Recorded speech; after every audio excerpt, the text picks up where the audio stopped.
The crucifixion of Jesus Christ is the most famous event in human history.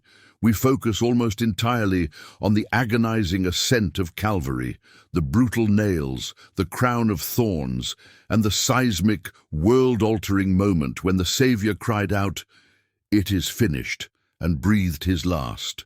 We also, of course, focus intensely on the glorious triumph of the empty tomb, the linen grave clothes, and the astonishing realization that he had risen. But nestled uncomfortably between these two monumental events, the death and the resurrection, lies a mysterious, frightening, and overwhelmingly powerful void. A spiritual black hole of approximately 40 hours that the modern church rarely discusses, that is rarely preached upon. And that holds the key to understanding the sheer totality of Christ's victory. This is not just a 3-day gap of rest. This is a period of intense, strategic, spiritual warfare that fundamentally redefined the cosmos. If Jesus' mission was truly to conquer death, sin, and the grave, did he just wait patiently in a tomb for the resurrection morning to arrive? What happened to the very soul and spirit of the Son of God during that dreadful interim? Did he merely sleep, or was he engaged in the most critical, unrecorded confrontation in the history of existence? Why is this pivotal period, mentioned cryptically in the New Testament and central to the oldest creeds, often hidden from us? Today, we rip back the veil of silence and descend into the darkness to discover the terrifying truth of what really happened to Jesus Christ between the agonizing moment of his death and the brilliant light of his resurrection. Get ready to experience the forgotten journey, the harrowing of hell, and the conquest of death itself. The sun had darkened over Golgotha. The air, thick with ash and dread, was finally still. The Roman centurion, a man hardened by decades of casual brutality, stood slack-jawed, declaring that surely this man was the Son of God. His body, drained of blood and life, was prepared hastily due to the imminent arrival of the Sabbath. Joseph of Arimathea, a wealthy but secret follower of Jesus, rushed through the necessary preparations, securing permission from the calculating and indifferent Roman prefect, Pontius Pilate, whose only concern at this point was maintaining civic order in a volatile city brimming with Passover pilgrims. Nicodemus, another respected member of the Sanhedrin, who had previously met with Jesus in secret, brought the 100-pound mixture of myrrh and aloes, spices meant for a king's burial, an astonishing and costly act of loyalty that stood in stark contrast to the betrayal by Judas and the scattering of the 12 disciples. The disciples, those who had sworn undying fealty, were gone, dissolved into the shadows of Jerusalem, paralyzed by fear and choked by an impossible grief. Their hopes, their dreams, their entire perception of reality had been nailed to a cross and buried beneath a massive, immovable stone. The human story, the story above ground, was one of total defeat, crushing sorrow, and extinguished light. But as the physical body of the Messiah was wrapped in linen and sealed inside the rock tomb, the spiritual story was just beginning. It was a confrontation that spanned dimensions, fulfilling the very purpose of his incarnation. In the world of the living, Mary Magdalene and the other Mary sat weeping near the tomb, witnessing the finality of the sealing and the placement of the Roman guard. They were lost in the agony of loss, unable to comprehend the divine plan unfolding beneath the surface of their pain. Meanwhile, the chief priests and the Pharisees, led by Caiaphas, were consumed not by mourning, but by paranoia. They remembered Jesus' pronouncements that after 3 days he would rise again. They sneered at the concept, dismissing it as dangerous, subversive nonsense, yet their fear was so potent that they demanded Pilate authorize the sealing of the tomb and the stationing of a contingent of highly trained Roman soldiers. They were guarding against a fraud, anticipating that the broken, terrified disciples would attempt to steal the body and perpetuate a lie. They were focused on the physical body, completely oblivious to the spiritual drama taking place miles below the Earth's surface. This was the moment of total darkness, the midnight hour of history, where the enemy, Satan himself, was convinced he had achieved the ultimate irreversible victory. The prophesied seed of the woman had finally been crushed. But the prophecy also stated that in crushing the heel, the seed would crush the serpent's head. This crushing was occurring now, not on the cross, but in the realm of the dead. The Spirit of Jesus, having willingly relinquished his life, was now descending. To understand where Jesus went, we must understand the ancient concept of the afterlife, or Sheol, as it was known in Hebrew, or Hades in Greek. This was not the hell of everlasting punishment, fire and brimstone, which the New Testament refers to as Gehenna, or the lake of fire. Sheol was the common holding place for all the dead, the good, the bad, and the indifferent, who died before the final judgment and before the full payment for sin was rendered. It was a vast, subterranean realm, separated by a great unbridgeable chasm, as described in the story of the rich man and Lazarus. On one side of the chasm was Tartarus, the deep pit, the prison for the wicked, the domain of pain, regret, and the deepest misery, a waiting room for eternal separation. On the other side was Abraham's bosom, or paradise, a place of rest, comfort, and anticipation, where the souls of the righteous, men and women like Abraham, Moses, David, and all the prophets and saints of the Old Covenant waited.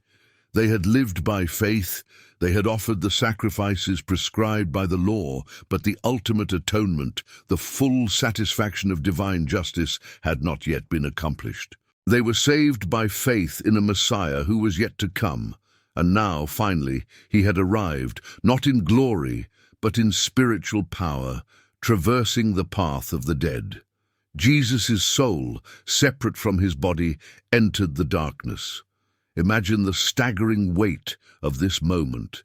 The pure, unblemished holiness of God, the second person of the Holy Trinity, entering a place saturated with the residue of human sin and the spiritual forces of darkness. There was no physical body, only the radiant presence of the divine Spirit, encased in humanity's perfection. He bypassed the weeping righteous in Abraham's bosom momentarily, perhaps, because his primary mission was not merely comfort, but conquest. He was heading straight for the stronghold of the enemy, the very gates of Sheol, the dark, heavy, imposing structures that symbolized the finality of death, trembled at his approach. These gates, which had never failed to hold their prisoners, which had stood firm since the death of Abel, were about to face their master. The demons, the fallen principalities and powers, sensed the intrusion, a colossal disturbance in the spectral darkness they had ruled for millennia. They knew he was dead physically. They had gloated over his final gasp, believing they had manipulated Rome and the Sanhedrin into extinguishing the light. But now, here he was, walking in a dimension where only spirits dared to tread, yet radiating power that was utterly terrifying. The Apostle Peter, in his first epistle, provides the most compelling, though cryptic, scriptural proof of this descent. In chapter 3, verse 19, Peter writes that Christ, having been put to death in the flesh but made alive in the Spirit, went and proclaimed to the spirits now in prison, who formerly did not obey, when God waited patiently in the days of Noah during the building of the ark. This passage is a labyrinth of theological complexity, but it unequivocally states that Jesus was actively doing something during this interval and that something involved preaching or proclaiming. Moreover, in chapter 4, verse 6, Peter adds, "For this is why the gospel was preached even to those who are dead, that though judged in the flesh as men, they might live in the Spirit according to God." This confirms that Jesus was presenting the good news, the gospel, to the dead. But who exactly were these spirits in prison? The prevailing theological interpretation is that Jesus descended to proclaim the full, completed victory of the cross. This was not a second chance for salvation. The Bible is clear that judgment is rendered immediately upon death, but it was an announcement of conquest, a proclamation of the dismantling of Satan's power. Jesus descended deeper, past the realm of despair, and into the prison of the truly wicked, perhaps the disobedient from the days of Noah, the antediluvian wickedness that precipitated the flood. He was not there to offer them salvation, but to testify against them, to show them, through his presence and authority, that the long-promised Redeemer had accomplished his work. This was the ultimate mic-drop moment in cosmic history. Furthermore, he went directly to the spiritual gatekeepers, the forces of death and Hades, personified in the biblical narrative as entities stripped of their sting. The demons who had orchestrated the betrayal, the mock trial, and the execution now faced the horrifying reality of their miscalculation. They had killed the Christ, thinking they were eliminating the threat, but in doing so, they had given him the keys to their kingdom. They had allowed the perfect, sinless sacrifice to be offered, which paid the debt of all humanity and simultaneously disarmed the powers of darkness. Imagine the scene in the spiritual realm.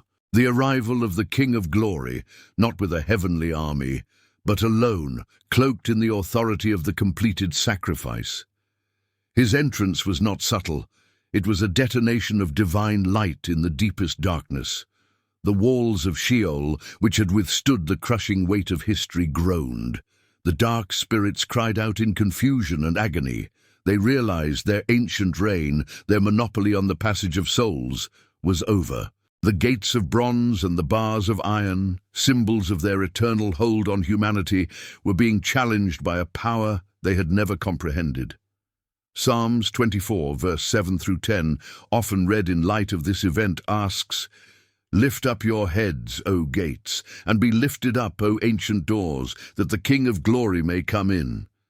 This was the literal fulfillment. The gates were commanded to yield.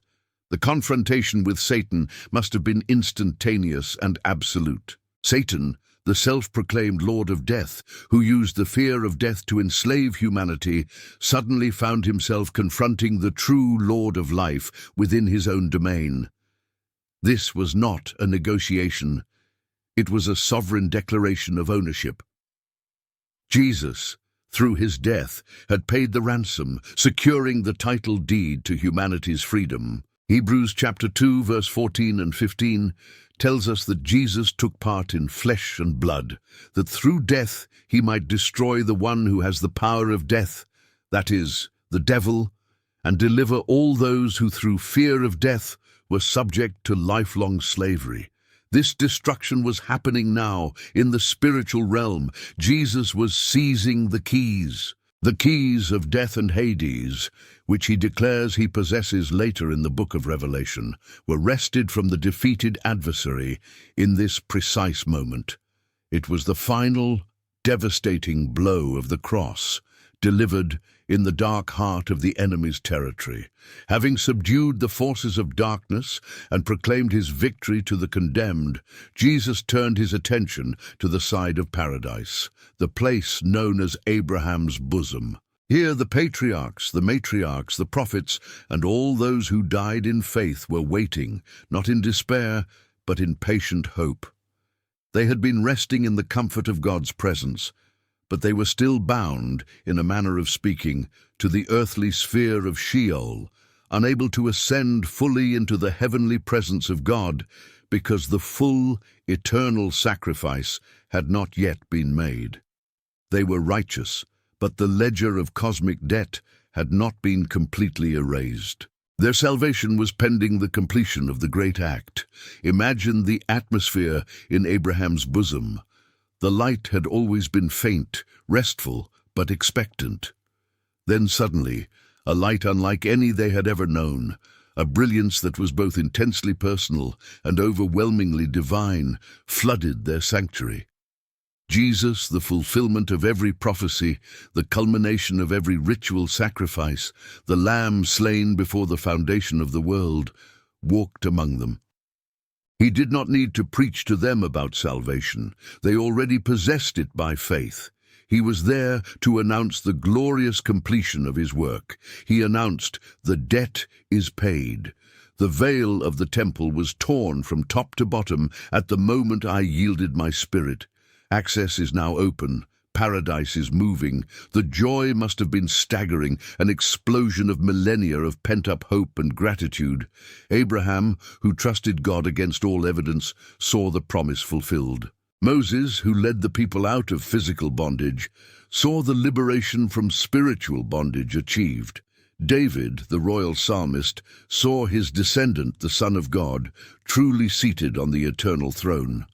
This was the moment of the great exodus from Sheol. Ephesians chapter 4, verse 8 through 10 speaks of this event, referencing Psalm 68, saying, "Therefore it says, when he ascended on high, he led a host of captives, and he gave gifts to men."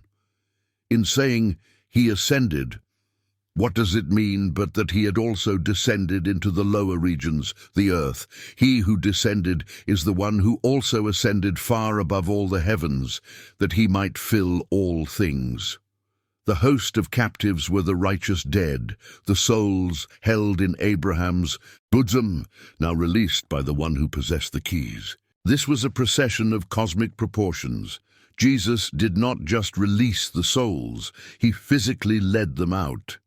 The great chasm separating paradise from Tartarus was now symbolically, if not literally, bridged or rendered irrelevant. The righteous dead were following their shepherd out of the domain of the grave, out of the darkness of Sheol, and into the immediate, unhindered presence of the Father in heaven. This transition is why the rich man and Lazarus story is so vital. Before the cross, paradise was a temporary stop in the earth's lower regions. After the cross, paradise is synonymous with heaven itself, the place where the justified are immediately ushered into the glory of God. The moment the thief on the cross heard Jesus say, "Today you will be with me in paradise," he was promising this transfer, promising to take that man, newly saved, on this great, triumphant journey out of the land of the dead. The cascading consequences of this victory were immediate and irreversible in the spiritual realm. Satan and his legions, witnessing this mass exodus, this emptying of the righteous dead, understood the full horror of their defeat. They had been utterly disarmed. Their primary weapon, death, was now merely a transition, not a final barrier. They were left to rule over an empty compartment, their power permanently crippled. The authority they had wielded over human history, the accusations they leveled against the righteous based on unatoned sin, were stripped away entirely. The cosmic balance had shifted violently and permanently in favor of the Creator. Death no longer had a final say. The grave was not a permanent residence. Furthermore, the descent into Hades cemented Jesus' credentials as the complete and perfect God-man. He did not merely die and ascend immediately. He experienced the full breadth of human destiny, including the separation of soul and body and the necessary passage through the spiritual consequence of death. Even though he, being sinless, did not deserve the punishment, he fulfilled the requirement to conquer the enemy on the enemy's home turf. This event is not simply a footnote. It is the cornerstone proof that his victory was absolute, penetrating every possible dimension of reality. It shows that Jesus is Lord not only of the living, but intimately acquainted with the domain of the dead. It is the theological affirmation that he left no stone unturned, no corner of creation untouched in his mission of redemption. While the spiritual world was reeling from this invasion and subsequent liberation, the physical world remained in silent suspense. The Roman guard stood stiffly outside the rock tomb, bored perhaps, but vigilant. The chief priests rested, satisfied that their rival was permanently silenced. The disciples huddled in isolation, mourning. The body of Jesus lay cold, lifeless, wrapped in spices, a testament to finality. But the divine spirit, having completed the harrowing, the conquest, and the great procession, was now preparing for reunion. The moment had arrived. The victory achieved in the darkness had to be manifested in the light. The resolution was the most profound miracle, the ultimate act of divine power, the resurrection. The Spirit of Jesus returned to his human body. This was not merely the resuscitation of a corpse, a momentary revival like that of Lazarus. This was a supernatural transformation. The body that lay dead in the tomb was infused with eternal divine life, transformed into a glorified, incorruptible body, no longer subject to the limitations of mortality, yet still fully and tangibly human. This reunion of the perfect conquered spirit with the perfect lifeless body was the moment the resurrection was initiated, long before the stone rolled away. The stone was not rolled away to let Jesus out, it was rolled away to let the witnesses in. The power of the resurrection was an internal, spiritual and physical process. The Bible describes a great earthquake and the appearance of an angel whose appearance was like lightning. The guards, professional soldiers trained to withstand the horrors of war, fainted dead away, terrified by the raw, untamed power emanating from the tomb. Jesus did not push the stone open. He passed through the grave clothes, which remained perfectly folded, a silent testament to the nature of his glorified passage. He walked out of the sealed tomb, already having conquered the principalities of the underworld. The empty tomb was the physical evidence of the metaphysical truth established hours earlier in Sheol. Death could not hold him. Hades could not contain him. The impact of understanding this intervening period cannot be overstated. When we recite the Apostles' Creed, arguably the oldest and most universally accepted statement of Christian belief, we affirm, crucified, dead, and buried. He descended into hell. On the third day, he rose again from the dead. Historically, the phrase, he descended into hell, was essential because it testified to the completeness of his death. He didn't just faint or suffer momentary death. His spirit truly separated from his body and experienced the spiritual consequences of the human condition, even though he remained sinless. It proves that Christ endured the maximum separation necessary to purchase our complete liberation. If he had not descended and conquered the dark power in its own domain, the victory would have been incomplete. He would have conquered sin, but perhaps not the spiritual structure of death itself. The descent was the final necessary payment, the check cleared in the spiritual bank account of the universe. The modern tendency to omit or dilute this event often stems from theological discomfort with the concept of a temporary holding place for the righteous dead, or a misunderstanding of what the term hell meant in the context of the Creed, often confusing the temporary Hades with the eternal Gehenna. But when we overlook the harrowing of hell, we cheapen the triumph. We lose the profound image of the king invading the enemy's throne room, shattering the chains of the enslaved, and personally leading his people into true freedom. This was not a passive resting period. It was a full-scale, 3-day invasion of the territory of death. The lesson for us today is monumental. Because Jesus descended and conquered, we no longer need to fear the spiritual consequences of death. The sting has been removed. When a believer dies today, they do not go to Abraham's bosom in the lower parts of the earth. They are immediately present with the Lord in heaven, having been ushered into the opened paradise. The path is clear, secured by the blood and the spiritual conquest of Jesus Christ. This means that the enemy has absolutely no lasting hold on the soul of a believer. The victory we celebrate on Easter Sunday is not just the defeat of the grave. It is the culmination of the unseen, terrifying, and triumphant battle waged between Friday and Sunday in the deepest recesses of the spiritual cosmos. It confirms that the cross was not an isolated event of suffering, but the tactical center of a 3-day, multi-dimensional war fought for the soul of humanity. Think about the sheer audacity of this spiritual operation. The King of Glory, lying dead in a physical tomb, while simultaneously storming the dark fortress of his oldest enemy. He took the power Satan held, used it against him, and redeemed the righteous who had been waiting for thousands of years. This incredible event, the descent into Hades, is the bridge between the agonizing cry of "It is finished" and the joyous proclamation, "He is risen." It proves that Jesus fully identified with the lost, the dead, and the captive, and that his power extends far beyond the reach of the physical world, penetrating the deepest, darkest corners of existence. He paid the price for the living and rescued the faithful dead, demonstrating his sovereignty over every realm and every dimension. The 40 hours of silence were, in truth, 40 hours of thunderous, earth-shaking, cosmos-altering victory. We must never again look at that time gap as empty. It was filled with the most significant spiritual battle ever fought, where Jesus secured the keys of death and Hades, confirmed his dominion, and liberated the captives. He went through the darkness so that we may walk perpetually in the light. He experienced the separation so that we may know eternal connection. He descended into the lower parts of the earth so that he might ascend high above all the heavens, filling all things with his presence and power.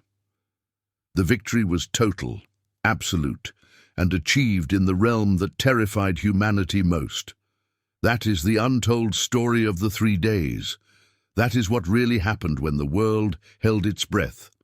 That is the full measure of Christ's commitment to our salvation, conquering death not just physically, but spiritually and structurally. Embrace this truth, understand the completeness of the cross, and remember the King who stormed the gates of hell and emerged victorious, leading a grand procession of the newly liberated souls into eternal glory.